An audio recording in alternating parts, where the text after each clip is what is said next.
Hünkârım. Ne yapıyorsunuz? Madem bu köşkte mahpusum, dışarıya dahi çıkmam yasak. Toprağa basmaya, ağaçlara dokunmaya, yağmurun bir damlasına hasretim. सुल्तान अब्दुल हमीद खान सल्तनत उस्मानिया के आखिरी बाइख्तियार बादशाह और मुसलमानों के खलीफा बिस्तर मर्ग पर अपनी आखिरी सांसों के इंतजार में थे।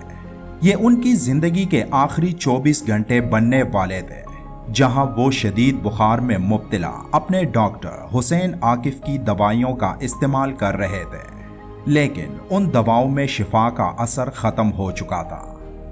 शाम का वक्त था जब उनकी तबीयत कुछ हद तक संभल गई थी और उन्होंने नया लिबास पहनकर कुछ देर चहलकदमी भी की और हमेशा की तरह उस रात भी खाने की मेज पर वो अपनी फैमिली के साथ बैठ गए, लेकिन भूख ना लगने का कहकर कुछ खाने से माजरत की। लेकिन फैमिली मेंबरान के बेहद इसरार पर कोफ्ते का एक नवाला, 2 नवाले तोरी और आखिर में कीर का एक चम्मच खा लिया। लेकिन खाने के बाद उन्हें सीने में तकलीफ होने लगी तो उनकी बीवी मुशफिका खातून ने फौरन डॉक्टर को बुलवाना चाहा, लेकिन सुल्तान अब्दुल हमीद ने उनको मना किया और अपने कमरे में आराम करने चले गए। उनके भाई सुल्तान मुराद के प्राइवेट डॉक्टर एलेक्स यार्ड उस वक्त मौजूद नहीं थे, जिन्हें महल के मुहाफिज रासिम बे ने पैगाम भिजवाया। फिर डॉक्टर ने अगली सुबह उनका मुआयना किया और बताया कि सुल्तान को शदीद नमूनिया हो चुका है। सुल्तान की हालत के बारे में उनके भाई सुल्तान रिशाद और अनवर पाशा को इत्तला दी गई और एक के बाद एक काबिल डॉक्टर सुल्तान के इलाज के लिए बुलवाए गए और वो पूरी रात और फिर अगली सुबह तक महल में कोई सो नहीं सका था। सुल्तान दवाइयों के असर से सो चुके थे, लेकिन उनकी हालत बदस्तूर खराब हो रही थी। सुल्तान हर सुबह नहाकर बावजू होकर नमाज अदा करते, तिलावत करते और फिर अपनी रियासती कामों में मशगूल हो जाते, लेकिन उस सुबह डॉक्टरों ने उन्हें नहाने से सख्ती से मना किया, जिस पर सुल्तान ने उन्हें कहा कि वो खुद को साफ करके अपने रब की इबादत करना चाहते हैं और अगर इस काम में किसी ने मुझे रोकने की कोशिश की तो कयामत के दिन उनको मैं माफ नहीं करूंगा।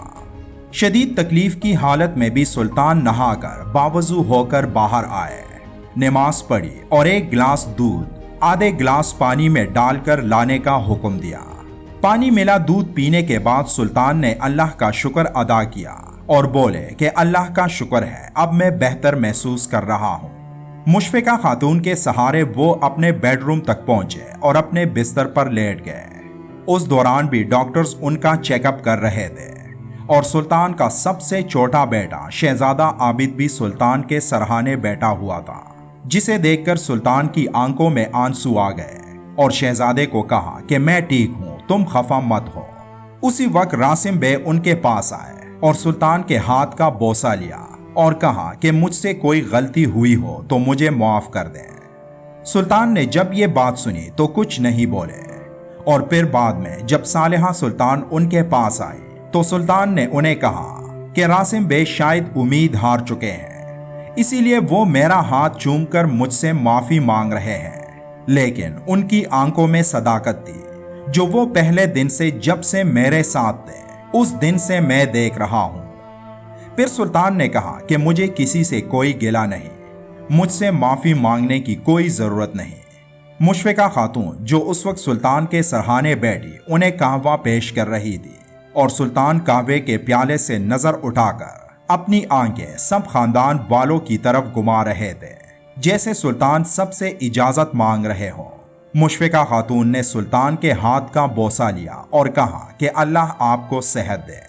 सुल्तान ने अभी कहवे का एक ही घूंट लिया था और अभी दूसरा घूंट लेने ही वाले थे कि वो कहवा मुशफिका खातून के हाथ पर गिर गया और मुशफिका खातून जोर से चिल्लाई, अल्लाह मदद। सुल्तान बेहोश हो चुके थे और अपने दाएं करवट की तरफ बेसुध लेटे थे। जल्दी से डॉक्टरों को लाया गया और सुल्तान के इलाज पर मामूर डॉक्टर आकिफ बे कमरे के अंदर आए اور سلطان کو ہوش میں لانے کی کوششیں کرنے لگے، لیکن اس وقت ان کو احساس ہو گیا تھا کہ سلطان اپنے خالق حقیقی سے جا ملے ہیں۔ وہ سلطان کو اپنے ہاتھوں میں تھام کر خوفزدہ آنکھوں سے اس کمرے میں موجود افراد کو دیکھ رہے تھے اور یہ سب بتانا چاہتے تھے، لیکن الفاظ ان کے منہ کے اندر ہی رہ گئے۔ اس وقت کسی کو کچھ معلوم نہیں تھا اور ہر کوئی سلطان کی جلد صحت یابی کی دعاؤں میں مصروف تھا، لیکن ڈاکٹر کی آنسوؤں سے بری نگاہوں سے انہیں ان کے سوال کا جواب مل چکا تھا۔ یہ خبر محل سے نکل کر پورے شہر میں پھیل گئی کہ ہمارے سلطان عبدالحمید خان اب ہمارے درمیان نہیں رہے۔ یہ خبر سن کر ہر کوئی غم زدہ تھا اور پورا شہر ان کی وفات پر رو رہا تھا۔ سلطان کی موت کے بعد ان کے ایک سپاہی زکریا افندی نے سلطان کے سرہانے کڑے ہو کر قرآن کی تلاوت پڑھنا شروع کر دی۔ پھر سلطان عبدالحمید خان کے جسم کو توپکاپی محل میں لایا گیا، جہاں اس عظیم ریاست نے 4 صدیوں سے حکمرانی کی تھی۔ یہ وہ محل ہے جہاں حضرت محمد صلی اللہ علیہ وآلہ وسلم کے آثار متبرکہ آج تک محفوظ ہیں اور جنہیں یہاں سلطان سلیم اول نے ایک سونے کے صندوق میں رکھوائے تھے۔ سلطان عبدالحمید کے جنازے کو حرکہ سعادت کے گیٹ کے سامنے رکھا گیا اور ان کے جسم کو وہیں پر غسل دیا گیا۔ غسل دیتے وقت سلطان کے جسم پر بیماری کی وجہ سے کمزوری کا اثر صاف دکھائی دے رہا تھا۔ ان کی داڑھی سفید ہو چکی تھی اور وہ آنکھیں بند کر کے اپنے رب کے سامنے حاضر ہونے کے لیے تیار تھے۔ پھر سلطان عبدالحمید کے جسم کو کفن میں لپیٹ کر ایک تابوت میں رکھا گیا اور ان کے تابوت کو کعبہ مبارک کے غلاف کے ایک ٹکڑے میں لپیٹ لیا گیا اور ان کے آخری منٹوں میں انہیں نہایت عزت و احترام کے ساتھ سپرد خاک کر دیا گیا۔ یہ وہ لمحات تھے جب پہلی بار سلطان عبدالحمید خاموش تھے، ورنہ اپنی پوری زندگی انہوں نے جس طرح اسلام مخالف طاقتوں سے لڑتے لڑتے گزاری، تو ان کے کارنامے تا قیامت سنہرے الفاظوں سے لکھے جاتے رہیں گے۔ ان کے جنازے کے وقت ہر کوئی غم زدہ تھا اور ہر ایک سلطان کی مغفرت اور ان کے لیے جنت میں اعلیٰ مقام حاصل کرنے کی دعاؤں میں مصروف تھا۔